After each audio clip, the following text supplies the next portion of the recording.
Hello दोस्तों, नमस्कार। मैं एक बार फिर आपके सामने प्रस्तुत हुई हूँ साइकोलॉजिकल डिसऑर्डर को लेकर के। वो है नार्सिसिज्म। पिछली बार हमने चर्चा किया था कि नार्सिसिस्ट बनते कैसे हैं, कितने टाइप के होते हैं और उनका बिहेवियर कैसा होता है और कैसी उनकी साइकोलॉजी होती है।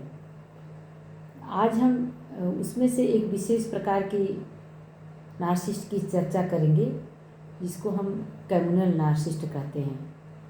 कम्युनल नार्सिसिस्ट कैसे होते हैं, उनकी साइकोलॉजी क्या होती है, उनकी मानसिक चेतना किस प्रकार काम करती है, लोगों के सामने वो कैसे प्रस्तुत होते हैं, इसके बारे में हम चर्चा करेंगे।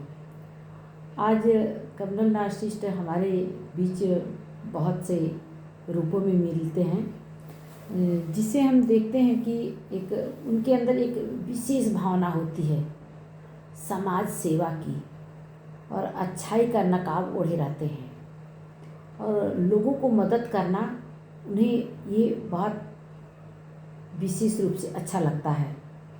लेकिन उनके पीछे भी उनकी एक साइकोलॉजी होती है। आपकी मदद करेंगे, बहुत करेंगे, लेकिन वो पूरी दुनिया को बताएंगे उन्होंने कि आपकी मदद की, और अपने एक छोटी सी मदद किए हुए का ढिढोरा पीटेंगे कि मैंने इस काम के लिए मदद की। 10 जगह बैठ बैठ कर चर्चा करेंगे। और कम्युनल नार्सिसिस्ट को पहचानना बहुत मुश्किल होता है, क्योंकि वे समाज के सबसे अच्छे गुण का इस्तेमाल अपने सबसे तुच्छ भावना को लाइक ईगो को पूरा करने के लिए करते हैं। सबसे अच्छे गुण क्या है समाज का? दूसरों की मदद करना, दूसरे के लिए अपने जीवन को लगाना। लेकिन जो वो लगाते हैं दूसरों के लिए अपने जीवन को, अपनी एकदम छोटी सी भावना होती है उनका, ईगोइस्टिक, ईगो को पूरा करते हैं। और उसके पूरा करते करते उनके कामों को हमें देखना है कि उनके ध्यान में रखना होगा कि उसके पीछे उनकी नीयत क्या है। नीयत से कंट्रोल करना लोगों को, लोगों की भावनाओं को, लोगों को अपने पीछे चलवाना होता है। जब वो एक नार्सिसिस्ट टॉक्सिक रिलेशन से में बचा होता कोई पर्सन, और उसमें से जब वो निकलता है टॉक्सिक रिलेशन से, तो अपने आप को दोष देने लगता है कि मैंने इतनी लंबे समय तक इस नार्सिसिस्ट के चंगुल से मैं कैसे रहा। लेकिन बहुत देर हो जाती है जब वो टॉक्सिक रिलेशन से निकलता है पर्सन, तो ये आपकी गलती नहीं होती है। जो भी पर्सन नार्सिसिस्ट के चंगुल में फंसा रहता है वो उसकी गलती नहीं होती है, ये नार्सिसिस्ट की ही चालाकी होती है। वे हमें कमज़ोर व्यक्ति को नहीं चुनते। वे जिसे भी चुनते हैं अपने जीवन में नार्सिसिस्ट, कमज़ोर व्यक्ति को तो वो चुनते ही नहीं हैं। वे सबसे मजबूत व्यक्ति को चुनते हैं, आपके खिलाफ हथियार की तरह इस्तेमाल करते हैं और उसी को बर्बाद करके रख देते हैं। बचपन में अपने माता पिता का आलोचना का शिकार हुए रहते हैं वो नार्सिसिस्ट पर्सन, और जब शिकार हुए रहते हैं तो नार्सिसिस्ट उसे पहचान लेता है और उसी के अनुसार उसके अच्छे भविष्य का सपना दिखाता है उस पर्सन को कि मैं आपका अच्छा भविष्य बनाऊंगा।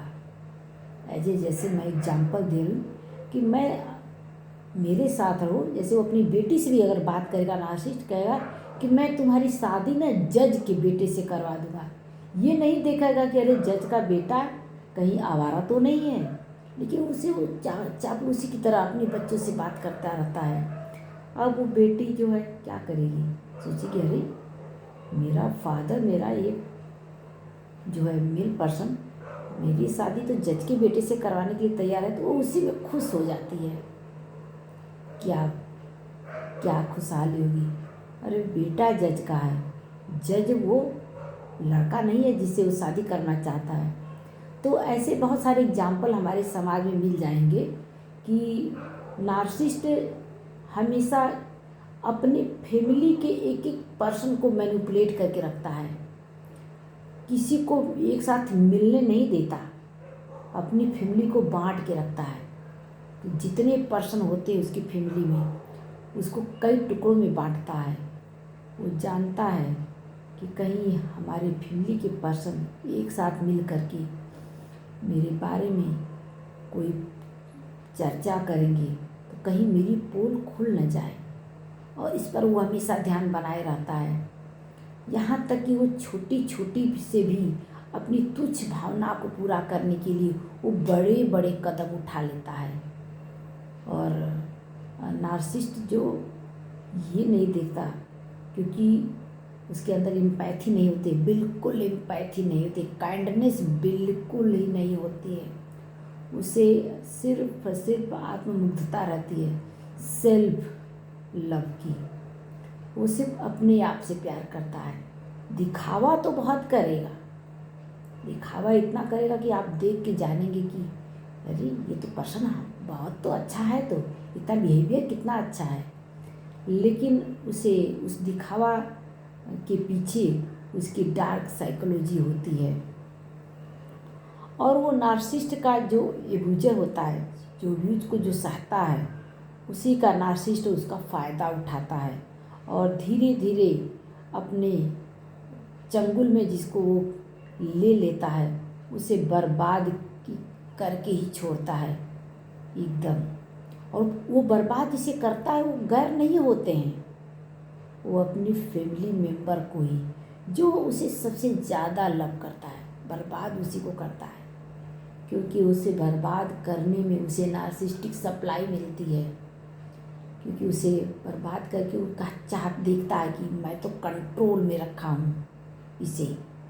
क्योंकि आपको मैं पहले ही बता चुकी हूँ कि नार्सिसिस्ट बचपन में बहुत इग्नोर किया हुआ बच्चा रहता है और उसका एक पेरेंट्स उसे बहुत प्यार करता है और उसके हर छोटी बड़ी गलतियों को क्षमा करता रहता है। क्षमा नहीं, उसे कहता है ठीक है, क्षमा करना ही भी नहीं उसे कहता है ठीक है ठीक है। तो इस इग्नोरेंस की वजह से वो जब बड़े होने के बाद अब तो उसे उस भावना से निकलना होता है कि जो उसने बचपन में सहा होता है, और भावना से निकलने के बाद धीरे धीरे उसे कोई चाहिए होता है कि आज मेरा समय आया है, मैं किसी को कंट्रोल करके रखूँगा। अगर उसके फैमिली मेम्बर का एक व्यक्ति उसके कंट्रोल से बाहर चला भी गया तो वो नया अकाउंट खोले रहता है, नए फैमिली मेम्बर को वो उसी तरह कंट्रोल करता है जैसे वो पहले फैमिली मेम्बर को कंट्रोल करके रखा था। और फिर उसे जब सेकेंड फैमिली मेम्बर को जब कंट्रोल करता है तो उसे बाकी फैमिली मेम्बर से उसके कट करके रख लेता है, एकदम अलग थलग करता है। यहाँ तक कि उसकी इमोशन को, इसको कांटेक्ट को सब एकदम डिटैच कर देता है, एकदम अलग। और वो उसको बाकियों से रिश्ते तोड़वा देता है अपनी मैनिपुलेशन से, क्योंकि यही उसका गेम रहता है। और जब किसी को दुख देता है फैमिली मेम्बर को, दुखी होना उसे बहुत अच्छा लगता है कि देखा मैंने इसको अपने चालाकीपूर्ण रवैये से दुखी करके रखा। यही उसकी नार्सिसिस्टिक सप्लाई होती है, इसी पर तो वो जीता है। अगर उसके कंट्रोल में फैमिली मेम्बर का एक भी पर्सन नहीं रहा तो जिंदा ही नहीं रह पाएगा, मर जाएगा बेचारा। उसके आगे कुछ नहीं सूझेगा सिवाय कंट्रोल करने के। तो आगे हम देखते हैं कि अपनी फैमिली मेम्बर के कंट्रोल करते करते वहाँ कहाँ तक पहुँचा देता है।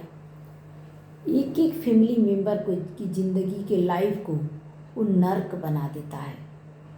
और जब तक उसे दूसरे फैमिली मेम्बर को समझ में आता है कि अरे मैंने तो हमेशा अच्छा किया, अच्छे काम किए, अपनी लाइफ के ऐसे अच्छे डिसीजन लिए, लेकिन मैं कहाँ पहुँच गई, हम कहाँ पहुँच गए, तब तक पता चलता है बहुत देर हो जाती है। और उस देर होने में फिर पीछे मुड़ के देखता है कि मैं पहले क्यों नहीं एक्शन लिया। और पहले जब एक्शन वो ले लेता तो आज उसकी स्थिति ऐसी नहीं रहती जो नार्सिसिस्ट ने उसकी बनाई। नार्सिसिस्ट देता कुछ भी नहीं है फैमिली मेम्बर को। अगर थोड़ी सी हेल्प किसी फैमिली मेम्बर को कर लेता है तो उसकी कीमत वसूल करता है। बिना कीमत वसूल किए उसकी ज़िंदगी पूरी होती ही नहीं है, क्योंकि यही उसकी नियति होती है कि मुझे कंट्रोल करना और उसकी लाइफ को हेल बनाना, नर्क बना देता है। अपनी फैमिली को तोड़ तोड़ तोड़ करके एकदम ख़त्म कर देता है, एकदम चरम पे तोड़ता है। यानी कहते कि विनाश के कगार पे लेके चला जाता है।